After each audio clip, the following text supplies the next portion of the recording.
বোয়াল মাছের মোড়াটা খুব ভালো লাগে খেতে। মাছ মাছ থাকে না, মুড়াটা দিয়ে ঘন্টর মতো রান্না করি, বুঝছিস? ঘন্ট বলতে মানে সব সবজি সবজি দিয়ে ঘন্ট আচ্ছা। করবো আজকে। ঠিক আছে।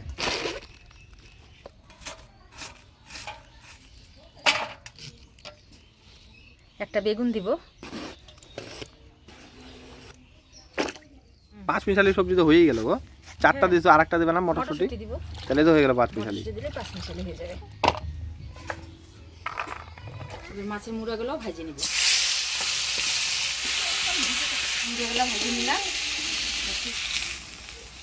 এবার 5 মিশালি সবজির ঘন্ট করব। তো ফোড়নে দিয়ে দেবো শুকনো লঙ্কা, তেজপাতা, পাঁচফোড়ন, দিয়ে দেবো আলু, বেগুন, শিম,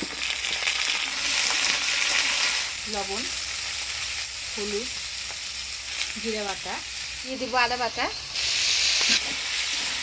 মশলাপাতি দিয়ে ভালো করে নাড়াচাড়া করে নিলাম। এবার বাঁধাকপিগুলো দিয়ে দেবো।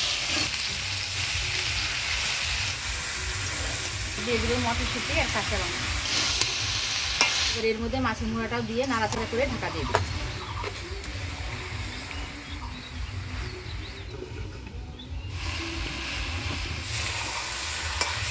বোয়াল মাছের মুড়া দিয়ে 5 মিশালি সবজির ঘন্ট হয়ে গেছে। এবার নামিয়ে নেব।